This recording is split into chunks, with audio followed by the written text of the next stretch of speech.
Vamos a abrir la Sagrada Escritura en la primera carta a los Corintios. Primera carta a los Corintios, capítulo 12.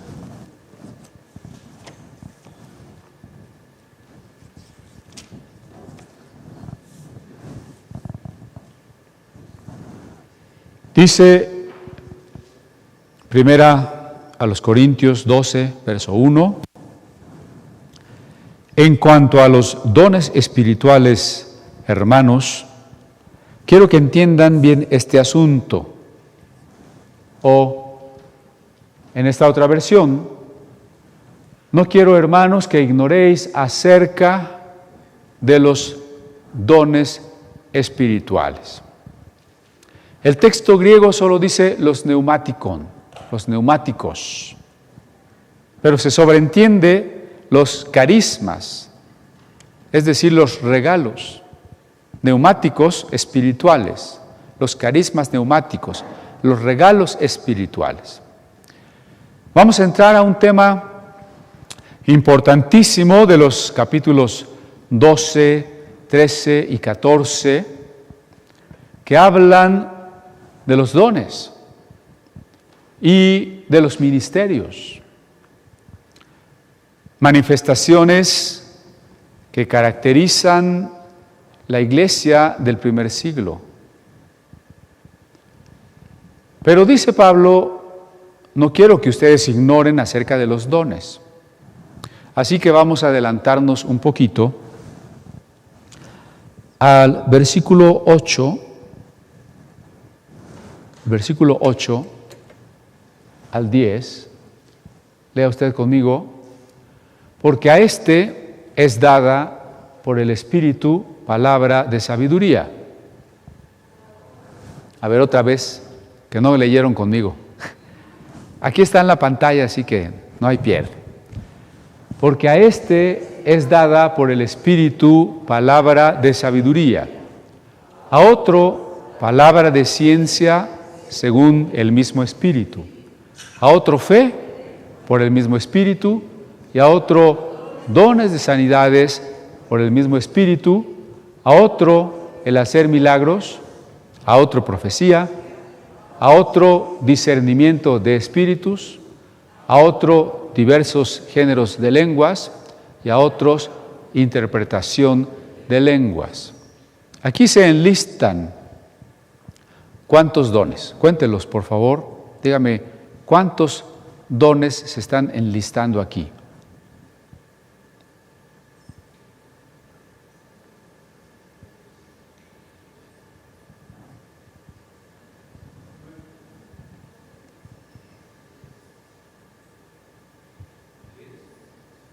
¿9, 10? ¿10?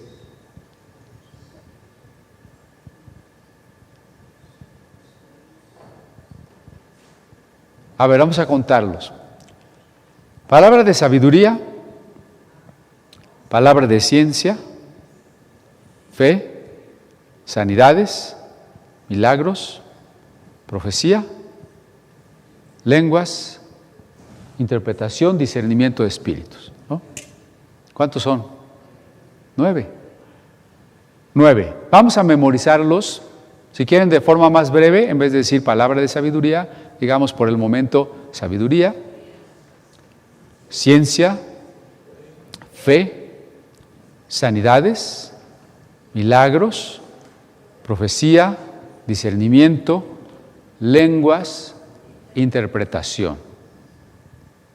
Vamos a dar 30 segundos para que lo memoricen.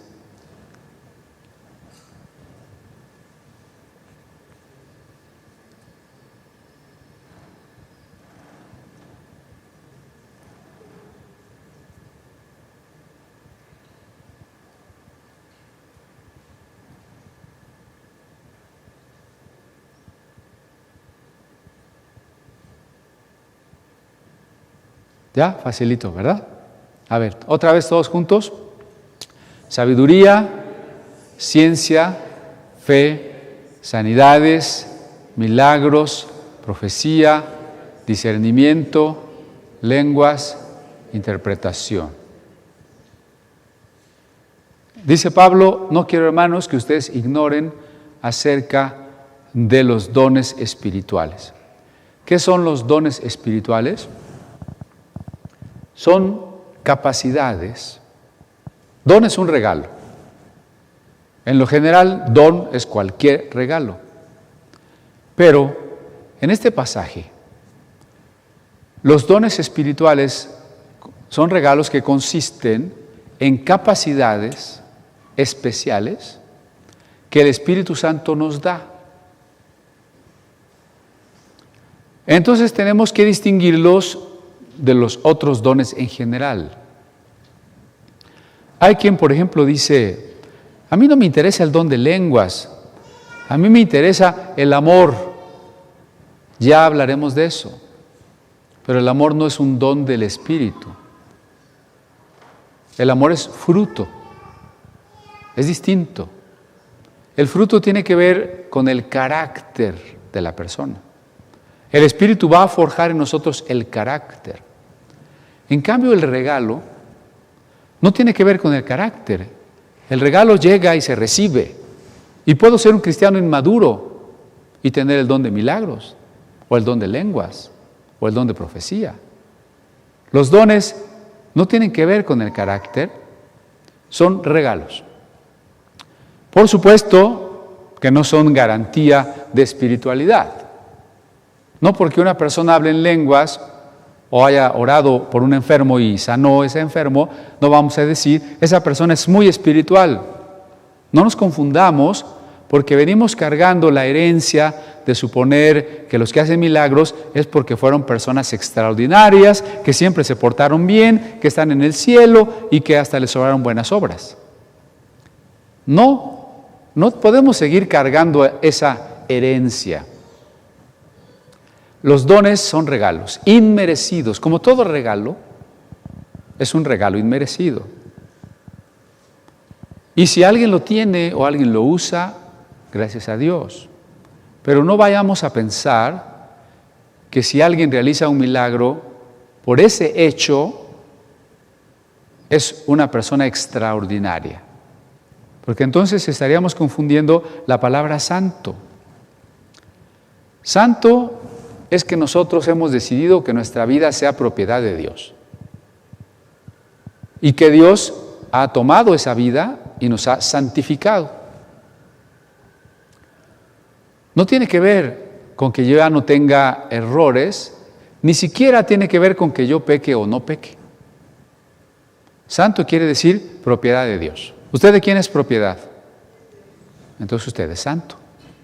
Y como les he dicho en alguna otra ocasión, levanten la mano los que hoy vinieron y que son santos, los santos que hoy vinieron. Y el que ha entendido la santificación alza la mano, y el que no dice, no, pues yo ¿cómo voy a ser santo? Somos santos porque Él nos ha escogido. Los regalos son inmerecidos. Puede haber personas no cristianas que pretendan hacer milagros. La Biblia dice que los falsos cristos o el propio anticristo hará señales y engañarán, si es posible, a los escogidos. Las personas muchas veces creen que si hubo algo milagroso o que les parece milagroso, entonces es verdadero. No podemos equiparar, no podemos confundir lo milagroso con lo verdadero. Para empezar, ni siquiera sabemos si lo milagroso fue tal. ¿Sí me explico? Hermanos, es que se me estaba haciendo tarde, yo le oré al Señor y rápido pasó un camión. Es un milagro. No, pues el camión pasó porque los camiones pasan, ¿no? Ya, se acabó. Sí, porque a veces queremos atribuirle a Dios todo. Y yo he estado insistiendo en que a Dios le interesa tratar y actúa, Dios sí actúa y Dios sí trata, pero con nosotros, con nuestro carácter, en nuestro interior, en nuestro espíritu. Dios no está preocupado para que pase el camión o para que no llueva, o para que se detenga el huracán, como dijo cierta prima, ¿no? No, a Dios le interesa mi interior, mi trato con Él y el trato de Él conmigo, para cambiar mi carácter, mi corazón. Lo milagroso no es garantía de que algo sea de Dios, ni siquiera hay garantía de que algo sea milagroso. Porque así como lo del camión, alguien tenía gripa, ¿verdad? Y oró y 9 días después se curó. Ese no es milagro, es un proceso natural. Pero gracias a Dios me quitó la gripa. Bueno, gracias a Dios diseñó mi cuerpo con anticuerpos para poder combatir la gripa. Sí, pero eso no es un milagro. Al menos es una manera de ser de la creación, ¿no? Y así muchas otras cosas. Sin embargo, sí hay milagros. Y en especial los dones, los carismas. No estoy diciendo que no haya milagros, ¿me explico? Hermanos, a la distancia no van a decir, no, ya, apágale porque el pastor está diciendo que no hay milagros. No, sí hay milagros, pero los milagros no son la guía de nuestra fe. La guía de nuestra fe es la Sagrada Escritura. Los milagros no son garantía de que una persona sea espiritual, porque en el caso de ser auténticos son regalos inmerecidos. Y los milagros engañosos y los supuestos milagros, porque toda la gente puede testificar de milagros, Si no, vean ustedes cualquier periódico populachero donde se anuncian brujos, adivinos, magos, y aparte de que garantizan sus amarres y sus limpias, ponen algún testimonio allí. Ay, yo fui con el mago y ya tengo dinero. Y yo fui con la adivina fulanita y ya regresó mi mujer, ¿no? Entonces, supuestamente, todo el mundo tiene testimonio de milagros. Por eso, nosotros en ese sentido debemos ser muy cuidadosos, ¿no? Nos interesa la palabra de Dios. Creemos en los dones espirituales. Yo le pido a Dios, los invito a ustedes, que en la medida en que vamos estudiando de los dones, usted le pida a Dios dones. Y que empecemos a ser una iglesia que se mueve más en los dones y en los milagros. ¿Sí? Por ejemplo, si vamos a tener 2 cultos, en la mañana y en la tarde, hay más oportunidad que todos participemos, que todos evangelicemos, que demos profecía, que oremos por los enfermos, que usemos nuestros dones, ¿o no? No queremos ser una iglesia teatro. La iglesia teatro, pues viene, se sienta, iba a decir paga su boleto, pero luego ni da nada, ¿verdad? Ven el espectáculo y se van. No, la iglesia es una iglesia que trabaja. De hecho, el capítulo 12 se va a tratar de cómo somos un cuerpo y cada uno de nosotros somos un miembro, un órgano del cuerpo que trabaja para el resto del cuerpo. Entonces, necesitamos desarrollar los dones y saber que los dones son regalos. No confundamos tampoco con capacidades naturales. Por ejemplo, alguien dice, bueno, yo no tengo el don de profecía, pero yo tengo el don de tocar el piano. Ese no es un don, es una habilidad adquirida y que puede haber adquirido mejor que usted alguien que no es cristiano. Es decir, no es del Espíritu. Si tocar el piano fuera don del Espíritu, nada más los cristianos podrían tocar el piano, ¿verdad? Pero muchos cristianos que tocamos el piano lo tocamos muy mal y muchos no cristianos lo tocan muy bien, ¿no? Entonces, ese no es un don del Espíritu. O alguien dice, bueno, es que yo tengo el don de administrar, de saber administrar. Qué bueno que usted sepa administrar y que con su temperamento vaya el hecho de ser una persona cuidadosa, ordenada, etc. Pero eso no es un don del Espíritu. Pero no lo estamos menospreciando.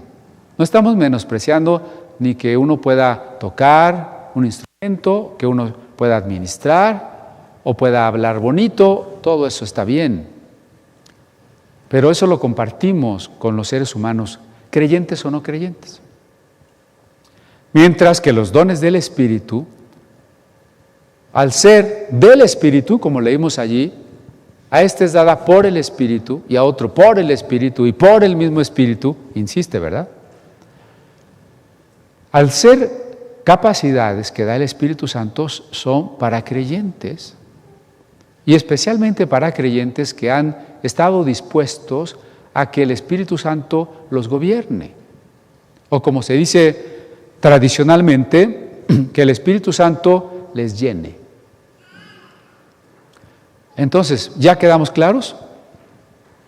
No son dones en general, tampoco son más importantes que el don que la Biblia llama el don inefable, es decir, el don que no se puede agotar en la explicación de las palabras. ¿Cuál es el don inefable? Cristo. Él es el don inefable, ¿verdad? No vamos a poner a otros dones en primer lugar, pero sí son importantes. Y vamos a ver muchos aspectos con respecto a esos dones. Pero, bueno, en primer lugar, tengamos en mente cuáles son. Sabiduría, ciencia, fe, sanidades, milagros, profecía, discernimiento, lenguas, interpretación. ¿Tendrá usted alguno de esos? A ver, ¿quién tiene alguno de estos dones? Levante su mano. 1, 2, 3, 4, 5, ya se animaron. 5 hermanos nada más reconocen tener dones espirituales. Tiene una duda, no un don. A ver. Bueno, eso es lo que vamos a estudiar. Vamos a estudiar uno por uno. Ok. Vamos a estudiar uno por uno. Eso es lo bonito de esta nueva sección que estamos comenzando, ¿no? Pero antes, vamos al verso 2. Ustedes saben que cuando eran paganos, se dejaban arrastrar hacia los ídolos mudos. Por eso les advierto que nadie que esté hablando por el Espíritu de Dios puede maldecir a Jesús, ni nadie puede decir Jesús es el Señor, sino por el Espíritu Santo. Hay que conectar este capítulo con el anterior, porque la Biblia tiene una estructura mucho más profunda que la que a veces alcanzamos a ver. Vea esta última frase: nadie puede decir Jesús es el Señor, sino por el Espíritu Santo. Y el capítulo 11, verso 26, al final, cuando dice, cada vez que comen este pan y beben esta copa, proclaman la muerte del Señor hasta que Él venga. ¿Qué tiene que ver un versículo con el otro? Un versículo dice que hoy, al tomar el pan y el vino, hemos proclamado su muerte con la esperanza de su regreso y que seguiremos proclamando su muerte hasta que Él regrese. Y el otro versículo dice, nadie puede llamar a Jesús Señor sino por el Espíritu Santo. Si juntamos los dos versos, nos queda claro que en el tiempo de Dios hay momentos distintos de la salvación. El concepto cristiano del tiempo es un concepto lineal. La creación comenzó cuando Dios creó el tiempo. Dios se va manifestando en la historia, se va dando a conocer en la historia. Luego Dios entra en la historia cuando se hace hombre en Cristo. Y luego va a regresar para que la historia de la humanidad se termine y en ese momento se convierta más bien en plenitud del reino de Dios. Es una historia, un concepto de la historia lineal. Concepto que no tenían ni los griegos, ni los hindúes, ni los budistas, ni los taoístas, ni los aztecas, Para ellos el tiempo es circular. Empieza un ciclo, se acaba un mundo, empieza otro. Y algunos filósofos modernos, como Nietzsche, dicen lo mismo. Un eterno retornar, un eterno regresar a que la historia se repita infinitamente. Por eso la salvación, en esas concepciones de la historia como un círculo, como un karma entre los hindúes, la salvación solo puede ser escaparse del tiempo, escaparse de ese cosmos encerrado en el círculo y dejar que el alma salga del karma para que nunca vuelva a entrar. Esa es la salvación. Para el cristiano la salvación no es eso. No es un salir de la historia. Para el cristiano Dios ha entrado en la historia, Dios se ha revelado en la historia. La máxima revelación de Dios en la historia es Cristo. Cristo que nació en un tiempo y en un lugar en la historia. Y no nos vamos a salvar saliendo de la historia, sino viviendo eternamente, porque la historia se va a convertir en reino de Dios. ¿Sí me explicó? Entonces, en este proceso hay 3 momentos muy importantes. Bueno, hay más, pero quiero tocar 3. 1, el de los evangelios. 2, el del libro de los Hechos. Y 3, el del Apocalipsis. A lo mejor así es más fácil que lo visualicemos, ¿no? Evangelios, Hechos, Apocalipsis. ¿Qué es lo característico de los evangelios? La paradoja. Aquí estoy citando a un filósofo, y me gusta más decirle profeta que filósofo, porque fue realmente un profeta, que fue Kierkegaard. Él dice, el centro del cristianismo es la paradoja. Acuérdense que paradoja es algo que parece contradecirse, ¿no? Que parece unir 2 contrarios. ¿Cuál es la paradoja? Que el eterno ha entrado en el tiempo. Que el creador se ha hecho criatura. Que el santo se hizo pecado por nosotros, que el justo sufrió por nuestras injusticias, que el que era infinito se hizo limitado. ¿Se entiende? Que estamos hablando de Cristo, ¿no?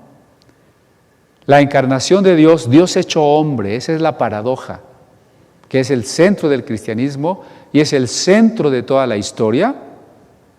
Y es precisamente el mensaje de Navidad, la encarnación. Pero cuando Jesús se hizo hombre, se despojó de su gloria.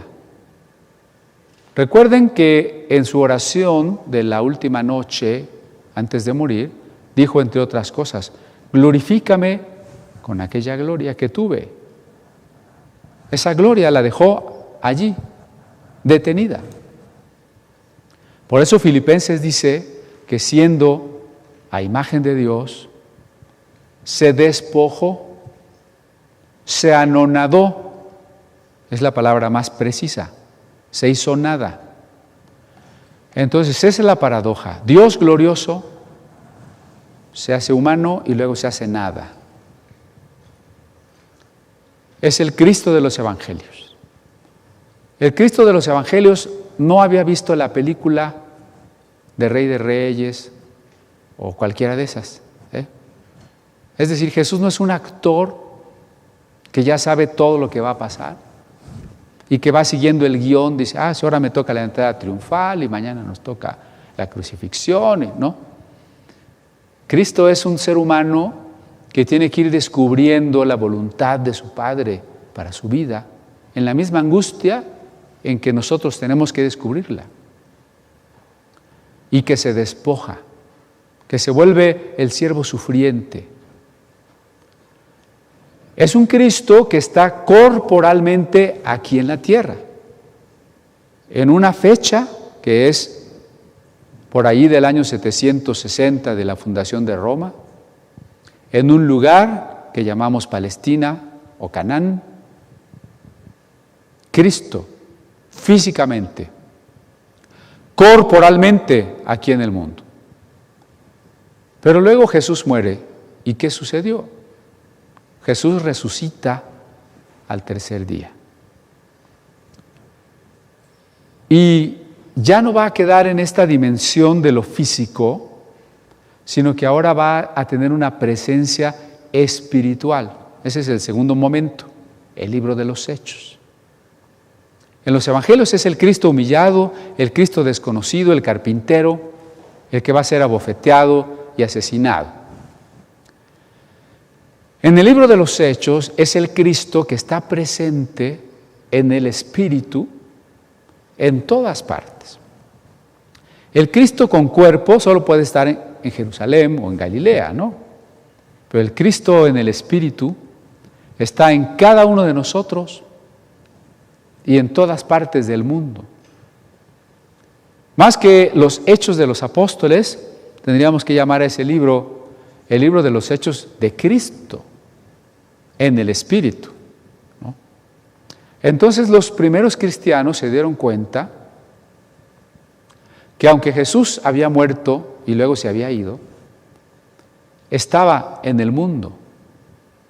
Y por eso el primer título que le dieron los primeros cristianos a Jesús fue el título Señor, Kyrios en griego, que es el equivalente del Adonai hebreo. Cuando los rabinos tradujeron la Biblia hebrea al griego, que se llamó la Biblia de los 70, y se encontraron el nombre de Jehová, o en su defecto Adonai, al griego ellos tradujeron Kyrios. El Nuevo Testamento y los primeros cristianos llamaron a Jesús el Kyrios, es decir, el Señor. Lo que implica que Él es Dios y que está presente. Que está presente en el mundo, pero con toda la autoridad. Esa autoridad que Él mencionó y que nos registra Mateo en su último capítulo. Toda autoridad me es dada en el cielo y en la tierra. Los primeros cristianos pudieron vivir con toda la esperanza, la paz, la certeza, la alegría de que Cristo había sido exaltado por sobre todos los cielos, por sobre todas las criaturas visibles e invisibles, y por eso el cristiano ya no estaba sujeto ni a los demonios, ni al destino, ni a los poderes del mal. Este cristianismo ahora que todo el tiempo se está predicando de los demonios, es un cristianismo que ignora el mensaje de esta primera iglesia, que nos está enseñando que Jesús es el Señor, que está sobre todo principado, dominio y potestad, visible o invisible, que está a la diestra de Dios y por tanto tiene toda la autoridad. Antes de que el Nuevo Testamento llame a Jesús Salvador, le llama Señor. De hecho, la Biblia le llama Señor alrededor de 300 veces y Salvador solo unas pocas. Y se le llama Salvador en los últimos pasajes del Nuevo Testamento. Primero fue el Señor. ¿Por qué es Salvador? Porque es Señor. No es Señor porque es mi Salvador. Es mi Salvador porque Él es el Señor. Es al revés, ¿no? Entonces, el primer momento es Cristo despojado de su gloria con un cuerpo físico, los evangelios. El segundo momento es Cristo ascendido a su gloria y presente en el Espíritu con nosotros ahora. El reino de Dios está en nosotros, está con nosotros, nosotros hemos nacido al reino de Dios. Esta es la dimensión presente del evangelio. Cristo espiritualmente. Pero el tercer momento es cuando Cristo regrese con su cuerpo glorificado. Cuando Cristo resucitó, resucitó con cuerpo humano.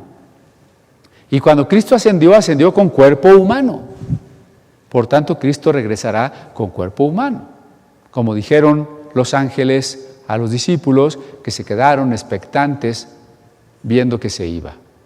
Este Jesús que ha sido tomado de vosotros, así vendrá como le habéis visto ir al cielo.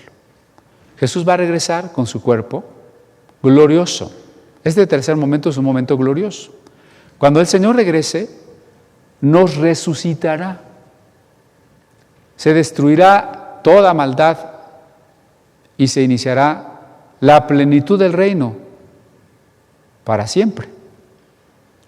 Cito a otro teólogo que se llamó Oscar Cullmann.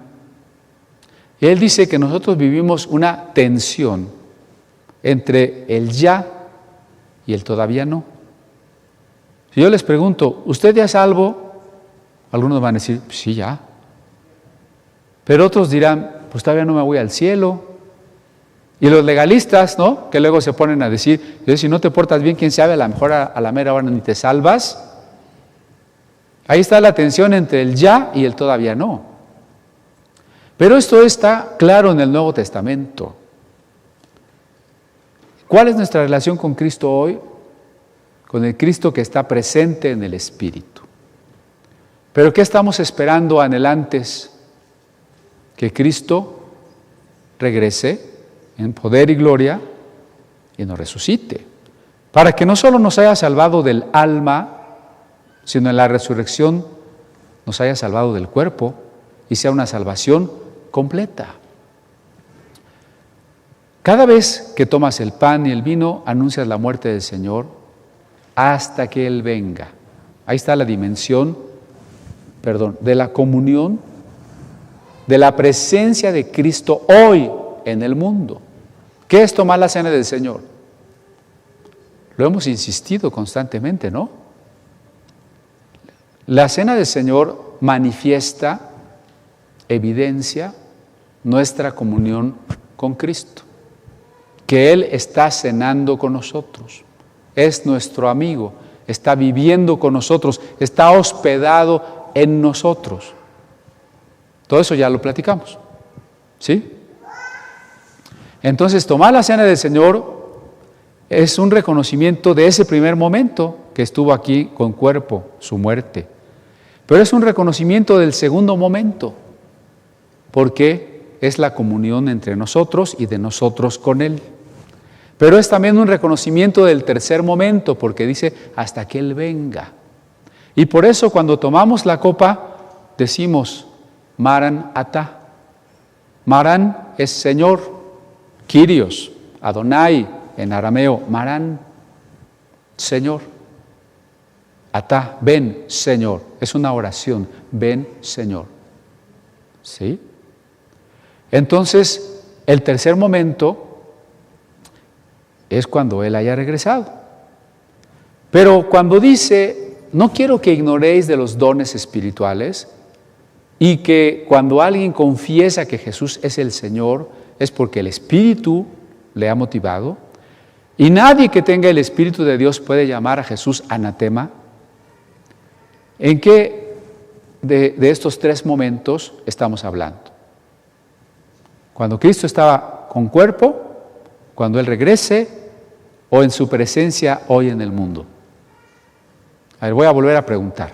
A ver, los que ya se durmieron, pongan atención, porque si no les voy a preguntar a ustedes. Cuando la Biblia habla de los dones espirituales, ¿se está refiriendo a qué momento, a qué manera de la presencia de Cristo? ¿La física, la espiritual o la física gloriosa? La espiritual. Este momento, en este periodo que va de la Pascua de Resurrección hasta su retorno, que ya son casi 2000 años, estamos en el periodo de la presencia espiritual de Cristo. ¿De acuerdo? En que Él se manifiesta y es reconocido por nosotros como el Señor, como Dios y como nuestro dueño y gobernante. Es en esta etapa de la presencia espiritual de Cristo que se manifiestan los dones. ¿Por qué estoy insistiendo en esto? Porque cuando Cristo tenía un cuerpo aquí, limitado al espacio, solo en donde Él estaba podía hacer milagros, ¿no? Acuérdense que Bartimeo estaba a la orilla del camino y Jesús pasaba por el camino de Jericó. Pero ¿qué hubiera pasado si Jesús no transita por allí? Pues Bartimeo no se encuentra con él, ¿verdad? Cuando Bartimeo, que no puede ver, escucha la multitud y le informan que es Jesús que se acerca, entonces empieza a gritar: Jesús, Hijo de David, ten misericordia de mí. O hay una mujer que se abre paso entre la multitud, que apretuja a Jesús, que lo empuja. Y esa mujer, como puede, se estira y toca el manto de Jesús. Y Jesús dice: ¿quién me ha tocado? Y los discípulos, con cierto sarcasmo, le dicen: ¿quién te ha tocado? Pues todo el mundo te está empujando, ¿no? Pero noten en estos dos ejemplos, de la mujer o de Bartimeo, que para poder recibir de Jesús algo, teníamos que estar cerca de Él, pero Él estaba limitado a lo físico.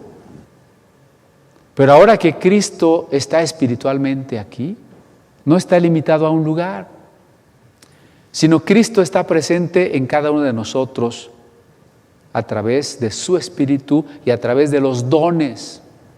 ¿Qué necesito ahora para que Jesús me sane? ¿Ir a Palestina a ver si me lo encuentro? No, aquí está con nosotros y va a usar a algún hermano para la sanidad. ¿Y qué necesito para escuchar la enseñanza de Jesús? Pues a un hermano que tenga la palabra de ciencia. ¿Y qué necesito para sentir el consuelo de Jesús? Para un hermano que tenga profecía. ¿Y qué necesito para que el agua se transforme en vino? Si Jesús ya no vive aquí, pues que un hermano tenga el don de milagros, ¿verdad? Somos el cuerpo de Cristo. Pero vuelvo a esto que es muy importante. Cristo está espiritualmente en el mundo como Señor, de tal manera que no se le puede llamar Señor si no es por el Espíritu Santo. Si el Espíritu Santo no nos revela quién es el Cristo, quién fue Jesús de Nazaret, no le podríamos llamar Señor. Y todo el que verdaderamente confiesa que Jesús es el Señor, podríamos reconocerle como nuestro hermano. Cualquiera que llama a Jesús anatema, la palabra griega ahí es anatema, que se puede traducir como maldito. Pero no solo como maldito, sino como cualquier cosa que demerite o denigre a la persona de Jesús. Y fíjense que todo hereje, todo el que postula una falsa doctrina, menoscaba la persona de Cristo o la obra de Cristo en algo. Si Cristo es el centro de la vida cristiana, porque el cristianismo es Cristo en nosotros, ¿no? Si Cristo es el centro de la teología, porque la teología tiene que ser comprendida a partir de la Biblia, y la Biblia es un testimonio de Cristo. Cristo debe ser el centro de la teología. Cristo es el centro del culto, Cristo es el centro de la vida. Entonces, cuando alguien demerita a Cristo, es claro que ya no está hablando por el Espíritu de Dios. ¿Cómo se puede demeritar a Cristo? Decir que no es Dios, o que no es Salvador, o que no es Señor, o decir que no fue verdaderamente humano. Son distintas herejías, distintos grupos las han postulado, pero todas están diciendo o negando algo que Jesús es. Lo mismo en la obra de Cristo. Cuando alguien dice que el sacrificio de Cristo no fue suficiente, yo también tengo que hacer algo. O cuando alguien dice que Cristo no resucitó con cuerpo. O cuando alguien dice que Cristo no me salva, sino me vino solamente a mostrar como un maestro la manera de guardar la ley, estoy demeritando su sacrificio. Demeritar, menoscabar, menospreciar, pervertir la persona y la obra de Cristo, esa es la herejía. Y es equivalente a considerar a Jesús un anatema, es decir, algo que se opone a lo divino. Si yo quito a Cristo su lugar de Señor y Salvador, no me queda más que oponerlo al único Dios, creador de los cielos y la tierra. Pero volvamos a leer el versículo, si lo pueden poner por favor en la pantalla, 1 Corintios 12, 2. Cuando erais gentiles se os extraviaba llevándoos como se os llevaba a los ídolos mudos. ¿Qué tiene que ver esto con los dones? Si el primer versículo dice, hermanos, no quiero que ignoren de los dones, y luego nos habla de los ídolos. ¿No ya habíamos hablado de los ídolos? ¿Verdad que nos tardamos algunos domingos hablando de los ídolos? ¿Por qué otra vez hablar de los ídolos? Porque, y yo empecé por allí, hay milagros auténticos y hay milagros falsos. ¿Y cómo vamos a saber cuándo es un milagro verdadero y cuándo no? Hay experiencias religiosas auténticas y hay experiencias religiosas que nos desvían de lo que Dios quiere. ¿Y cómo vamos a saber?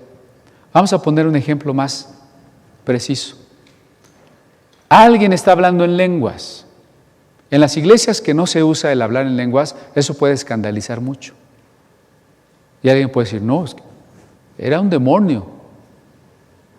¿Cómo saber si alguien que está hablando en lenguas está hablando lenguas de Dios o lenguas del diablo? No sé si hay lenguas del diablo, es una hipótesis. Alguien va a decir, sí, pero la Biblia no dice si hay lenguas del diablo. Entonces, por más que usted me quiera convencer que hay lenguas del diablo, la Biblia no dice que hay lenguas del diablo, pero es un ejemplo. ¿Cómo voy a saber si estas lenguas son de Dios o son del diablo? ¿Cómo voy a saber si esta sanidad es de Dios o es del diablo? Porque alguien puede afirmar, es que yo tenía un tumor y me encomendé a la Santa Muerte y ya no tengo nada. ¿O no?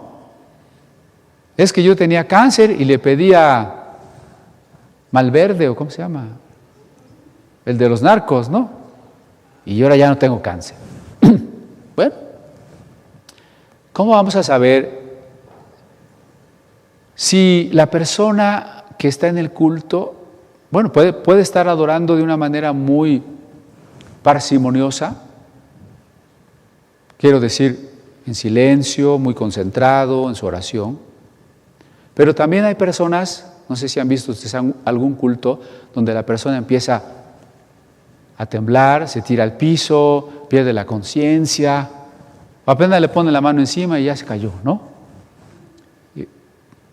Es una experiencia bíblica, cristiana, o es una experiencia importada. Importada de otra religión, eso es lo malo. No vayan a pensar que importada de Francia, ¿no?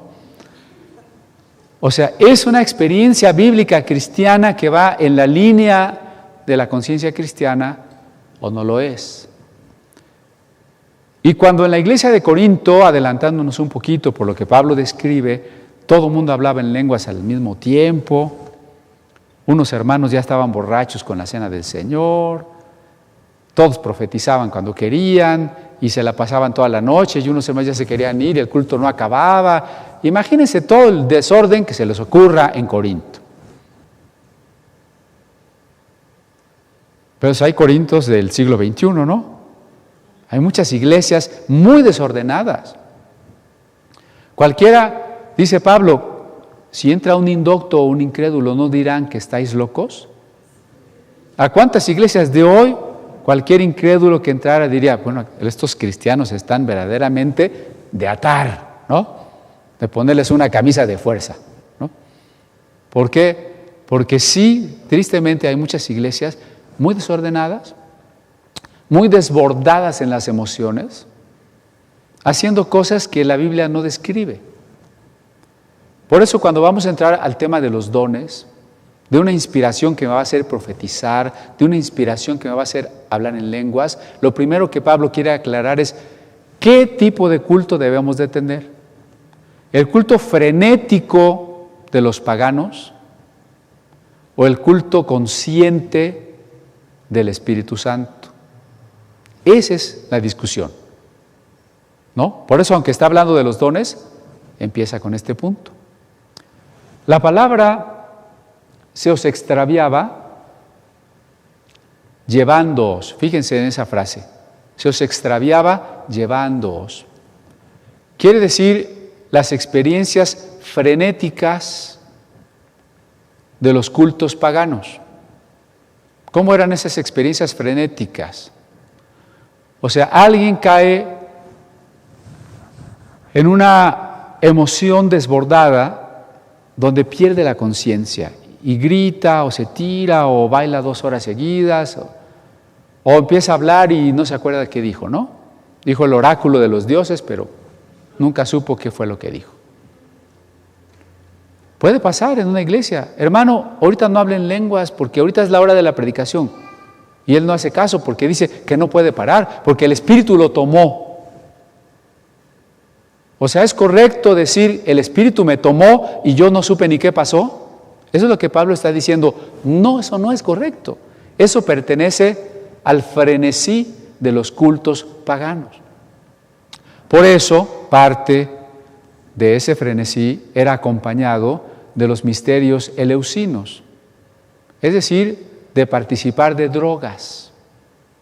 No solo entre los griegos, ¿no?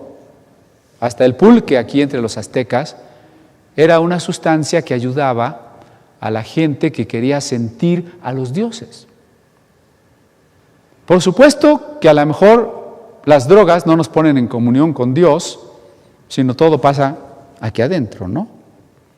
Este señor Castaneda, que dice que con los hongos, con el peyote, él entra a un mundo mágico y se comunica con Dios. Y, bueno, revuelve sus ideas nueva era con las ideas tarahumaras y con otras cosas, ¿no? Pero los antiguos así creían, que las drogas eran una manera de estar inspirado, de comunicarse con los dioses, de acceder al mundo espiritual. Entonces, entre el frenesí, les pongo otro ejemplo del frenesí, los tambores africanos. Empiezan con un ritmo que no cambia y que se prolonga por 1 hora, 2 horas, hasta que la gente empieza a bailar ese ritmo y entra en un trance. Y ya estando en un trance puede bailar toda la noche. ¿Sí me explico? Son ejemplos. O en la iglesia cristiana se puede cantar un canto, como por ejemplo hace rato cantamos, no sé, ¿quién como Jehová? ¿No? Y lo canto una vez, y luego 2 veces, y luego 10 veces, y luego más rápido, y ya vamos en la 30 veces, y ya todos empezamos a perder la conciencia, empezamos a entrar en un estado alterado de la emoción. ¿Sí me explico? Esto tristemente es el recurso en muchas iglesias para que la gente sienta algo. Cuando usted viene al culto, usted viene porque tiene una necesidad espiritual. Y gracias a Dios muchas veces salimos del culto y vamos así como llenos, ¿no? ¿No le ha pasado? Y si no nos pasa, como que ya no queremos regresar. Cuando una iglesia está toda fría y muerta, dice, no, pues ir al culto, qué flojera. Entonces, a veces en vez de buscar el Espíritu Santo, la confesión de los pecados, el arrepentimiento, el estudio profundo de la palabra de Dios, ¿saben qué se busca? Pues emocionar a las personas. Y entre más las emocionen, entonces la gente confunde la llenura del Espíritu con sentirse emocionado o incluso enardecido. Y entonces la gente sale desfogado de la reunión, de la misma manera que hubiera salido después de gritar en un partido de fútbol, con la misma sensación que hubiera salido de un concierto de rock o de la lucha libre, porque ahí gritó, ¿no? Mátalo, quiero ver sangre, y ya salió, muy desfogado, ¿no? Entonces, es de cuidado, aquí tenemos que tener un análisis cuidadoso, porque Pablo dice, ustedes eran arrastrados. La doctrina era falsa, los ídolos eran mudos. Acuérdense que Pablo no dice que los ídolos eran unos demonios terribles que tenían atados a la gente. Los ídolos son nada. Son mudos porque tienen boca y no hablan. No sirven. De todas maneras, el culto nos arrastraba. Y nos arrastraba haciéndonos la pérdida de la conciencia. Entonces, ¿cómo vamos a saber cuando un culto emotivo, la emoción no está prohibida, pero cómo vamos a saber cuando un culto emotivo es de Dios o es mera emoción? ¿Cómo vamos a saber si un don es de Dios o no es de Dios? Si una enseñanza es de Dios o no es de Dios. Mucha gente cree que algo es de Dios porque la persona que se para al frente fue presentada como apóstol. Y ahora con ustedes el apóstol. Y el apóstol se paró y empezó a hablar a gritos para hacernos pensar que estaba lleno del Espíritu Santo, ¿no? ¡Hermanos, el Señor! Dice, ay, bueno, este sí está lleno del Espíritu Santo, ¿no? Entonces, ¿cómo saber si sí o si no? Pablo dice, primera cosa, lo que es de Dios no tiene que ser algo que los arrastra. No sé si ustedes tengan otras versiones. En mi versión dice, ustedes se dejaban arrastrar. Aquí se usa la palabra arrastrar. Ahí dice la palabra llevar y extraviar. ¿Nos vamos a dejar llevar y extraviar? ¿O sabemos lo que hacemos? Y aquí voy a insistir en algo que ya he predicado, pero que tiene que ser una de las características de nosotros como iglesia. De nosotros como iglesia en sentido amplio, ¿no? Incluyendo hermanos que nos están viendo en la distancia. Todo lo que es de Dios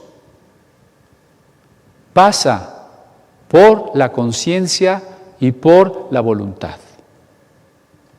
Todo lo que sea de Dios tiene que pasar por la conciencia y la voluntad. Lo que no pase por la conciencia o no pase por la voluntad no es de Dios.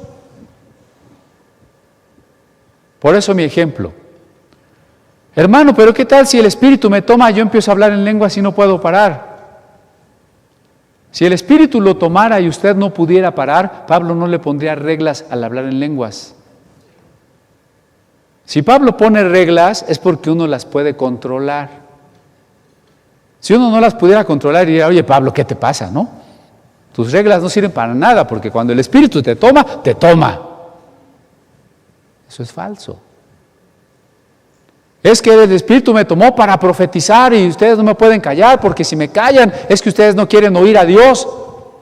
Hermano, contrólate. El Espíritu no te toma de esa manera. Por eso, insisto, el caerse. ¿Es válido caerse? ¿Es bíblico caerse? Si usted se cae para adelante y pone su frente en el piso, en una plena conciencia de la humillación y de la entrega, es bíblico.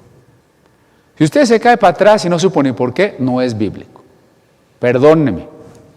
Oiga, hermano, pero es que yo sí me he caído. Pues ya no se caiga. Hermano, pero es que el apóstol fulano ora y sí se cae la gente. Pues si no está en la Biblia, olvídese. Por eso, ¿por qué es pecado emborracharse?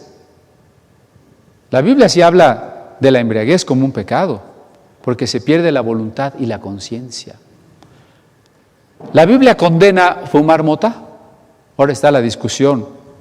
En vez de discutir los problemas del petróleo mexicano, estamos discutiendo la mota, ¿no? Mera distracción del gobierno. ¿Pero la Biblia prohíbe fumar mota? ¿En qué versículo? A ver. ¿La Biblia prohíbe inyectarse heroína? ¿Oler cemento? ¿Fumar piedra? ¿Tomar tachas? Bueno, ya estoy aquí haciendo toda un... ¿Lo prohíbe? No, entonces sí se vale. ¿Sí se vale? No se vale. ¿Por qué no se vale? Porque es equivalente a la embriaguez. ¿En qué sentido? En que la conciencia y la voluntad se van a perder. De manera momentánea bajo el influjo de la sustancia y de manera permanente en la destrucción de nuestro cerebro y la adicción que causa en nuestra sangre y en nuestros órganos y en nuestra producción de las endorfinas y demás sustancias que conectan las neuronas, los transmisores, neurotransmisores. ¿Sí? Entonces, todo lo que no pase por la voluntad y la conciencia no es de Dios. Entonces, si yo le digo, hermano, usted no razone, nada más crea, ¿es de Dios? Eso no es de Dios. Si yo lo quiero motivar y que usted se emocione y brinque y así y haga las cosas que quiera por pura emoción, ¿es de Dios? Eso no es de Dios. ¿Alguna vez les expliqué por qué? Porque todo lo que Dios hace y todo lo que tiene que ver con el propósito de Dios está dirigido al amor. Y todo lo que Dios nos transforme tiene que ser hacia el amor. Y por tanto, consciente. Porque nada que sea inconsciente puede ser amor. Si una persona muy borracha viene y le dice, ay, qué bonita estás, pues usted no le puede creer. ¿Verdad? Tiene que ser consciente. Y yo les preguntaba, si en el momento en que alguien en una ceremonia lo interrogan y le dicen, ¿aceptas casarte con fulanita o aceptas a fulanita por esposa? ¿Qué tiene más valor? ¿Que esté consciente o inconsciente el que dijo sí? Pues que esté consciente, ¿no? Imagínense si está inconsciente y el otro le dice, ¿qué pasó? ¿Dónde estamos? ¿Tú quién eres? ¿No? Entre más consciente esté, no solo de dónde está y quién es esa persona, sino de que está diciendo un sí hasta la muerte. Entre más consciente esté de ese sí, es más válido ese sí, ¿o no? Lo mismo en cuanto a la voluntad. Si el suegro está con una pistola atrás para que diga sí, ¿es más válido eso o que no había ningún suegro con ninguna pistola y él quería decir que sí? ¿Cuál es más válido? Pues que no había ningún suegro, ¿verdad? Entonces, todo lo que tiene que ver con el amor es más profundo, es más auténtico en la medida en que surge de la conciencia y de la voluntad. Por eso, primer punto que nos trata Pablo en los dones espirituales. Nada que sea frenesí, nada que sea solo emoción, nada que sea manipulación, nada que sea histeria colectiva, hipnosis colectiva, nada que tenga que ver con sustancias, porque ahora que me entrevistaron los de History Channel, una de sus preguntas fue si Cristo no había hecho los milagros por las drogas. Le digo, bueno, pues en primer lugar, Jesús no le daba drogas a nadie, ¿verdad? Pero el punto es que el que estaba enfermo no se sintió sano. O sea, si me dan la droga, a lo mejor yo me imagino que estoy sano. Sino que los que estaban afuera se daban cuenta que esa persona ahora veía, o ahora caminaba, o ahora no tenía lepra. ¿Verdad? Entonces no era un asunto de las drogas. Es un asunto del Espíritu Santo. Entonces es muy importante porque hay una tendencia a pensar que cuando se habla de llenura del Espíritu Santo y de dones y de guía del Espíritu Santo, entonces el hombre anula su razón. Una iglesia recién publicó en Facebook y decían, es que el hombre que obedece a Dios y que va a ser usado por Dios no puede razonar, porque el que razona no puede saber lo que Dios quiere. Qué triste. ¿Por qué pensamos que lo que tiene que ver con el Espíritu Santo tiene que eliminar la razón, o tiene que ser emoción, o tiene que ser un arrebato místico, una exaltación en la que yo no tengo control? Entonces, primera cosa, o dos cosas que hoy estamos dejando asentadas. Los dones del Espíritu Santo, lo mismo que la cena del Señor, solo son posibles porque vivimos el periodo de la salvación en que Cristo está espiritualmente presente en el mundo. Y vivimos en una comunión diaria con Él y nosotros como su cuerpo manifestamos lo que Él hacía cuando Él estaba con un cuerpo físico. Y segundo, que todo lo que vamos a hablar aquí y que es motivado, inspirado por el Espíritu Santo, no tiene por qué convertirse en emoción nada más. No tiene por qué convertirse en algo que nos arrebata y supuestamente no podemos controlar, mucho menos en algo en que se pierde la conciencia. Es que me pusieron las manos y ya no supe qué pasó. Cuando desperté ya tenía media hora allí tirado. Perdóneme, pero eso no es de Dios. O el que da profecía y después dice, oye, ¿y qué dije? Pues, ¿qué dijiste? No, yo no supe qué dije. Pues, si no dijiste qué dijiste, no supiste qué dijiste, o estás fingiendo o traes un demonio. Porque lo que es de Dios pasa por la conciencia y por la voluntad. Y esto nos tiene que servir para toda experiencia espiritual, para toda decisión que tomamos y para toda la manera de ser de nuestro culto. Bien podríamos hacer un culto donde de alguna manera motiváramos a todos, ¿verdad?, a una gran emoción. Pero ¿cómo saber si fue realmente el Espíritu Santo?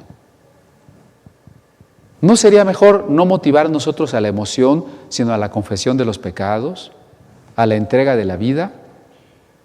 Y entonces cuando alguien sea verdaderamente lleno, se manifestará. Pero no puede ser algo en donde yo le quiera ayudar a Dios, ¿no?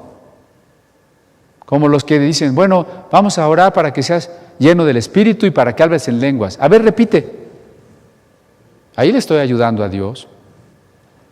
Entre más yo te quiera convencer e instruir de cómo vas a hablar en lenguas, menos garantía hay de que sea una experiencia auténtica y no de que meramente estés imitando.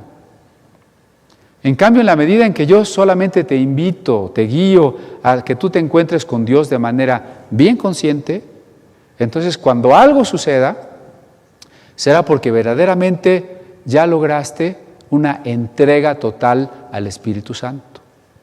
Esa es nuestra meta y esa es nuestra búsqueda. Una entrega total al Espíritu Santo. Si algo no pasa antes, es porque hay algo que no hemos rendido. Es porque verdaderamente no nos hemos dispuesto. O sea, yo sí quiero ser cristiano,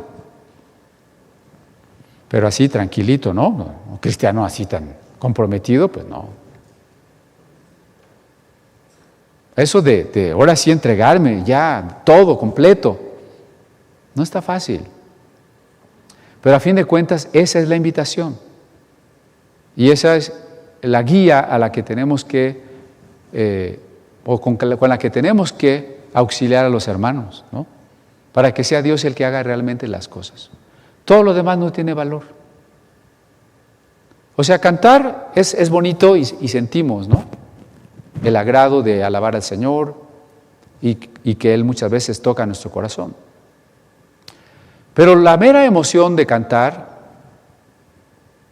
porque a veces ni siquiera se está cantando con la inteligencia. Hay un canto por ahí que entre una de sus frases simplemente usa la palabra gloria. Gloria, gloria, ¿no? Bueno, ese canto se canta hasta 20 minutos y la gente más está diciendo gloria, gloria. Y yo me pregunto si eso es cantar con la inteligencia. No. El problema es que sí salí muy emocionado de la reunión, pero qué transformación, qué poder de transformación hubo esa semana en mi vida. ¿Qué opinan? No hubo, ¿verdad? Ahora, si yo canto porque estoy pensando y entendiendo lo que canto, es diferente. Y si la emoción me llega porque estoy entendiendo lo que canto, perfecto. Ya dije que no estamos peleados con la emoción, pero la emoción tiene que venir de la entrega verdadera y del entendimiento de lo que estoy haciendo. La emoción por sí sola, aunque sea muy intensa, no sirve para, bueno, sí sirve para algo, para distraernos. Porque entonces ya, cuando yo siento esa emoción sin más, y con ello me conformo, ya no busco a Dios. Hay mucha gente que se emociona mucho en las reuniones, ¿no? Que canta, no es crítica, es una descripción, ¿sí? Que puede cantar con los ojos cerrados, con las manos alzadas, casi bailando, y qué bueno, pero si aparte de eso no está siendo transformada su vida, entonces quiere decir que estamos nada más con un sustituto, un paliativo. Yo ya no siento la necesidad de una transformación auténtica porque con esta pomadita de las emociones cuando cantamos ya me voy satisfecho, ¿verdad? O sea, tengo un dolor, tengo algo que me pica, pero sí, con tantita pomada ya se me quitó. La pomada de la emoción, déjeme decirlo así. Pero el problema fundamental no se ha resuelto. Lo vamos a dejar aquí. Primero Dios, y el próximo domingo tenemos que hablar de esa cuestión de confesar a Jesús como el Señor y que quien habla por el Espíritu nunca va a poder menospreciar a Jesús. Para seguir con los dones. Bueno, vamos a prepararnos para ofrendar. Déjenme decirles algo, hermanos, también, no sé, a lo mejor hasta como parte de la reflexión. He insistido y he incluso predicado contra las iglesias que usando técnicas de la emoción nos sacan todo el dinero que pueden. ¿Verdad que sí? Ya hemos hablado mucho de eso, ¿no? Y contra la teología de la prosperidad y esas cosas. Pero ahora déjenme hablar contra el lado contrario. Muchos hermanos no diezman. Ninguna de las dos cosas está bien. Ni que en la iglesia haya un espíritu de codicia y en los predicadores haya un espíritu de codicia que se manifiesta en todo eso que ya sabemos. Pero tampoco está bien que el cristiano diga, no, pues no hay que dar, pues no doy o doy poquito. Ni siquiera estamos diciendo que dé mucho. Nuestra obligación ante Dios es diezmar. Y eso es todo lo que yo diría, ¿no? Y que cada quien tiene que revisar. ¿Está cumpliendo o no está cumpliendo? Aquí no vamos a hacer como en la iglesia de los mormones, ¿no? Se hace una encuesta y se tiene que traer el cheque y hay un control de cuánto ganas y cuánto es tu diezmo, ¿no? No es de que tú digas o tú quieras, no vamos a hacer eso. No le voy a preguntar a nadie si diezma o no diezma y si gana o no gana. Pero lo que sí quiero exhortarles, porque eso sí, estoy seguro, muy pocos hermanos diezman. Entonces, realmente les exhorto para que ante Dios ustedes se pongan a cuentas. Hay muchos pretextos. Es que ahorita estoy pasando una mala racha, es que no me alcanza, que... ¿Con no diezmar se va a arreglar su mala racha? Es más probable que Dios le empiece a bendecir más si usted se pone en orden, que si usted primero quiere que Dios le resuelva los problemas para después, según usted, hacer las cosas bien. Eso no se puede ni se debe. Conste que siempre recogemos la ofrenda así nomás, pero desde ayer o no sé, desde 2, 3 días, estaba yo pensando que hoy teníamos que decir eso, que sí ofrendamos y siempre insistimos en la gratitud, la generosidad con que se debe de hacer, o en la crítica a ese otro extremo de quererle hacer creer a la gente que entre más dé, más rica se va a volver. Eso es falso. Pero lo que sí es claro y algo que sí ante Dios, ¿no? Ante su conciencia usted tiene que revisar y hacerse el propósito como debe hacerlo, es diezmar. Hágalo. Y el Señor va a tratar con usted. Usted va a sentir la diferencia. Es importante. Primero por nosotros, individualmente, porque cuando lo hacemos hay muchas cosas que van a cambiar. Usted lo va a ver. Segundo, porque la misma vida de la iglesia, los mismos recursos para la obra, van a ser otra cosa, ¿no?